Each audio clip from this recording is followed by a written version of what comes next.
Good morning student. आज हम बात करेंगे कक्षा 12 विषय रसायन विज्ञान की थर्ड यूनिट इलेक्ट्रोकेमिस्ट्री का, जिसमें आज हमारा टॉपिक है मानक हाइड्रोजन इलेक्ट्रोड विभव या संदर्भ इलेक्ट्रोड। देखिए, किसी एक धातु का मानक इलेक्ट्रोड विभव आसानी से ज्ञात नहीं किया जा सकता। धातु का मानक इलेक्ट्रोड विभव ज्ञात करने के लिए एक अन्य इलेक्ट्रोड काम में लिया जाता है, जिसे हम मानक इलेक्ट्रोड विभव या संदर्भ इलेक्ट्रोड विभव कहते हैं। संदर्भ इलेक्ट्रोड के रूप में SHE यानी स्टैंडर्ड हाइड्रोजन इलेक्ट्रोड, मानक हाइड्रोजन इलेक्ट्रोड काम में लेते हैं। मानक हाइड्रोजन इलेक्ट्रोड में एक प्लेटिनम की छड़ होती है, जिसके एक सिरे पर Pt की पन्नी लगी होती है। इस पर प्लेटिनम ब्लैक का लेप चढ़ा होता है। इसे 1mHCl के विलयन में डुबो देते हैं। इस पर एक वायुमंडलीय दाब तथा 25 डिग्री सेंटीग्रेड ताप पर हाइड्रोजन गैस प्रवाहित करते हैं। तो ये हमारे पास तैयार हो जाता है मानक हाइड्रोजन इलेक्ट्रोड। ठीक है, यानी ये जो इलेक्ट्रोड है, इसमें क्या होता है, Pt की एक छड़ होती है, जिसके एक सिरे पर प्लेटिनम की पन्नी लगी होती है और इस पर प्लेटिनम ब्लैक का लेप चढ़ा होता है। और ये किस में डूबी रहती है, 1mHCl में, और वहाँ एक वायुमंडलीय दाब होता है, 25 डिग्री सेल्सियस ताप होता है। देखिए, हाइड्रोजन का मानक ऑक्सीकरण विभव और मानक अपचयन विभव के मान शून्य होते हैं। यानी ये जो SHE होता है, इसका ऑक्सीकरण और अपचयन दोनों विभव शून्य होते हैं। यहाँ आपको दिखाई दे रहा होगा, यहाँ हाइड्रोजन इलेक्ट्रॉन त्याग कर रही है, तो ये क्या है, ऑक्सीकरण विभव है जो कि शून्य है। यहाँ हाइड्रोजन इलेक्ट्रॉन ग्रहण कर रही है और इसका भी जो ऑक्सीकरण विभव है वो भी, अपचयन विभव है वो भी शून्य है। इलेक्ट्रॉन का त्याग ऑक्सीकरण और इलेक्ट्रॉन ग्रहण करना क्या कहलाता है, अपचयन कहलाता है। देखिए, यदि इसका आरेख देखें, हम एनोड को देखें, एनोड यहाँ पर H2 गैस, ये जो H2 गैस है वो किस में परिवर्तित हो रही है, H+ में। तो ये इसमें आप देखेंगे, ये H2 गैस फिर इससे क्या बनना है, HCl बनना है। तो इसके लिए सेल क्या बनाएंगे हम, प्लेटिनम धातु होती है, इसमें हाइड्रोजन गैस होती है, 1 एटमॉस्फेयर पे होती है, और HCl का 1m सांद्रता का विलयन होता है। ये तो हो गया एनोड। एनोड कौन होता है, जहाँ ऑक्सीजन हो। तो ये वाली जो रिएक्शन है हमारी एनोड की है, ठीक है, क्योंकि यहाँ पर क्या हो रहा है, ऑक्सीडेशन हो रहा है, ऑक्सीकरण हो रहा है। दूसरा हमारा कैथोड है, यहाँ पर 1mHd H2 गैस है ये, ठीक है। यहाँ पर रिएक्शन में H+ आयन, जो H+ आयन है वो आपके, ये HD जो इन्होंने लिखा है ये HCl है, ठीक है। तो 1mHCl, फिर H2 गैस, और 10 एटमॉस्फेयर पर होती है ये गैस, और प्लेटिनम, यानी उल्टा H+ से H2 गैस की तरफ हम चल रहे हैं। जो सेकंड रिएक्शन है ये वाली किसकी है, ये कैथोड की है। तो इस प्रकार से ये हाइड्रोजन जो इलेक्ट्रोड है आपका, ये तैयार होता है। आगे आपका धातु का मानक इलेक्ट्रोड विभव ज्ञात करना, यानी हाइड्रोजन का जो आपका इलेक्ट्रोड विभव है, उससे किसी भी धातु का मानक जो इलेक्ट्रोड विभव है वो कैसे ज्ञात किया जाता है। देखिए, जिस धातु का मानक इलेक्ट्रोड विभव ज्ञात करना होता है, उस धातु की छड़ को 1m धातु आयन के विलयन में 25 डिग्री सेंटीग्रेड ताप पर डुबोकर रख देते हैं। यानी जिस भी धातु का इलेक्ट्रोड विभव ज्ञात करना है, उस धातु की छड़ को 1m धातु आयन के विलयन में 25 डिग्री सेल्सियस ताप पर डुबोकर रख देते हैं। उसे लवण सेतु की सहायता से हाइड्रोजन इलेक्ट्रोड से जोड़ देते हैं। यानी जिस भी धातु का इलेक्ट्रोड विभव ज्ञात करना है, वहाँ पर भी परिस्थिति कैसी होंगी, मानक होंगी।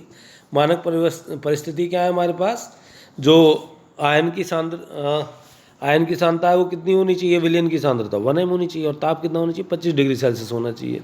तो उस पर नोट किया गया इलेक्ट्रोड विभव ही मानक इलेक्ट्रोड विभव कहलाता है।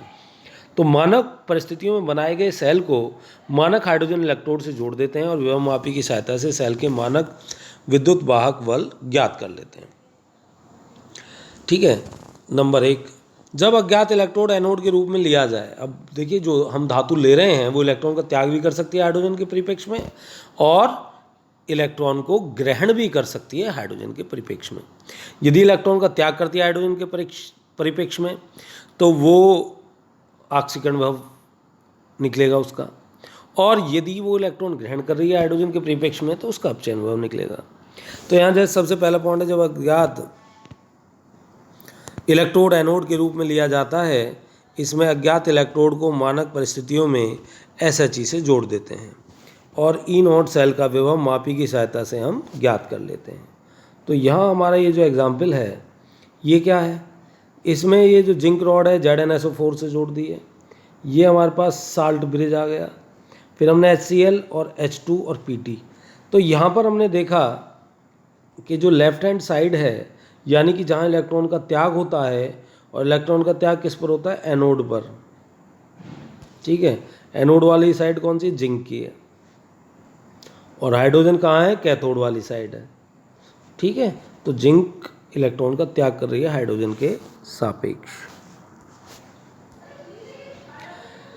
तो हमारे पास इस समय यदि हम इसका एग्जाम्पल देखें, यहाँ हटाना पड़ेगा, तो ई नॉट सेल हमारे पास जो निकल के आया है इसका 0.76 वोल्ट आया। तो अज्ञात इलेक्ट्रोड मानक अपचयन विभव निम्न प्रकार से हम ज्ञात कर सकते हैं, यानी ZnSO4 का इलेक्ट्रोड विभव कितना हो गया, 0.76 वोल्ट। इस सेल का जो निकल के आया है वो ये है, ओवरऑल जो निकल के आया है जिंक का हाइड्रोजन के साथ जोड़ने के बाद। तो हमें पता है कि जब हम किसी भी सेल का EMF ज्ञात करते हैं तो हम राइट हैंड से लेफ्ट हैंड वाले इलेक्ट्रोड विभव को घटाते हैं। राइट हैंड में कौन था, हाइड्रोजन था, और लेफ्ट में कौन था, जिंक था। अब हमारे पास ई सेल कितना है निकल के, हमें पता है जिंक वाले सेल का कितना है, 0.76 वोल्ट। ठीक है, हाइड्रोजन का कितना है, 0। अब जिंक वाले का हमें निकालना है, जिंक वाले का हमें निकालना है। तो जिंक वाले इलेक्ट्रोड का कितना आ जाएगा, -0.76 वोल्ट। तो इस प्रकार से जिंक के अर्ध सेल का मानक ऑक्सीकरण विभव अपचयन के रूप में यहाँ निकाल सकते हैं, क्योंकि यहाँ जितने भी विभव निकल के आएंगे कैलकुलेशन से वो अपचयन विभव होंगे। ठीक है, अपचयन क्यों है ये, यहाँ आप देख रहे हैं अपचयन क्या है। देखिए अपचयन है क्या, अपचयन है इलेक्ट्रॉन का ग्रहण करना। ग्रहण करना क्या है, Zn2+ ने 2 इलेक्ट्रॉन ग्रहण किए, क्या बना दिए, Zn बना दिया। ठीक है, तो इस कंडीशन में क्या बना दिया हमने, Zn बना दिया, यानी Zn2+ से सेल क्या बना हमारा, Zn2+ Zn, तब जाके साल्ट ब्रिज आएगा। तो यहाँ Zn2+ से क्या बनना है, इलेक्ट्रोड विभव में Zn बनना है। तो इस कंडीशन में जो इलेक्ट्रोड विभव है वो हमारा कितना है, -0.76 वोल्ट है।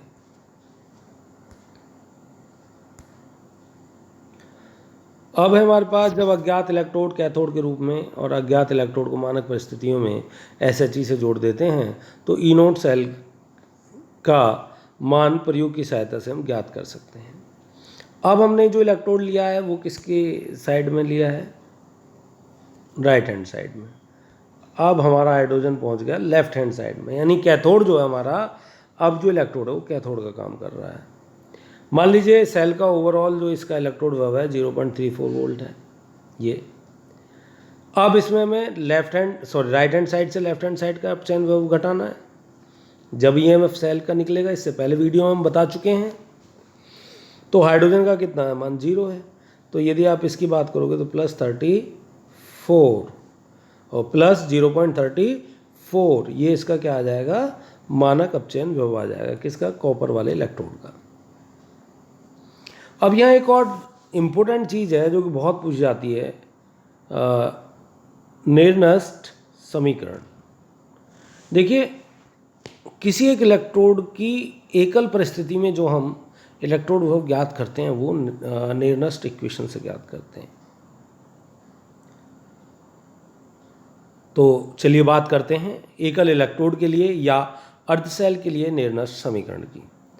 माना एक अर्धसेल में निम्न क्रिया होती है। यदि आप किसी अर्धसेल को देखो तो वहाँ M के ऊपर N+ होगा। अब ये N+ में N इलेक्ट्रॉन आ जाएं तो खाली धातु बच जाएगी। अब ये जो अर्धसेल हमें मिला है तो इसके लिए यदि हम इसके इलेक्ट्रोड विभव की बात करें तो E, इस सेल का इलेक्ट्रोड विभव क्या है, इसका अपचयन Mn+M। ठीक है, अब मानक परिस्थितियों में उसका अपचयन विभव -RT/NF ln M अपॉन ये वाला M, ठीक है, अपॉन Mn+। अब चूंकि ठोस के लिए जो अपचयन विभव है वो 1 होता है, ठोस की जो सांद्रता है, ये जो M है ये कितनी है, 1 होती है। ठोस में तो कोई सांद्रता में कोई परिवर्तन होता नहीं है। तो अब हम यदि E यहाँ पर निकालें तो M की जगह तो 1 आ गया है। तो E = E0 - RT/NF L N 1/mn+। और जब हम एल एन को हटाते हैं, लॉग की ये जो वैल्यू एल एन है, एल एन एक्स है, तो हम क्या करेंगे 2.303 लॉग एक्स आ जाएगा। ठीक है, इसकी वैल्यू होती है एल एन एक्स की। तो हमारे पास यहाँ एल एन ये सारा हमने एक्स मान लिया, तो जब हम इसको हटाएंगे लॉग में चेंज करेंगे तो क्या हो जाएगा, माइनस के बाद 2.303 पहला आ जाएगा ये RT/NF से log 1/mn+। ठीक है, अब हमारे पास चूँकि 25 डिग्री सेल्सियस ताप की बात है, तो RT/NF का जो मान है, R का मान रख देंगे, T का मान रख देंगे। ठीक है, R का मान रख देंगे हम, T का मान रख देंगे। तो इस कंडीशन में इसका जो मान है इस पोर्शन का 0.059 आ जाएगा। तो हमारे पास जो समीकरण निकल कर आएगी वो ये निकल कर आएगी, जो कि नेर्नस्ट इक्वेशन कहलाती है, यानी E mn+, ये जो mn यहाँ n यहाँ साइड में दिखाई दे रहा है ना, ये mn+ है, mn के ऊपर इतना चार्ज है ये। ठीक है, ऊपर लगा लीजिएगा आप अपनी कॉपी में, जहाँ भी mn को यहाँ लिखो। तो ये तो सामान्य परिस्थिति में इसका इलेक्ट्रोड हो गया, मानक में हो गया। और 0.059/n, n क्या है यहाँ, नंबर ऑफ आयन या वैलेंसी, नंबर ऑफ चार्ज भी कह सकते हैं, नंबर ऑफ आयन भी कह सकते हैं। तो log 1/mn+, यानी किसी सिंगल धातु का इलेक्ट्रोड विभव यदि आपको ज्ञात करना है तो नेर्नस्ट समीकरण या नेर्नस्ट इक्वेशन से ही ज्ञात करेंगे।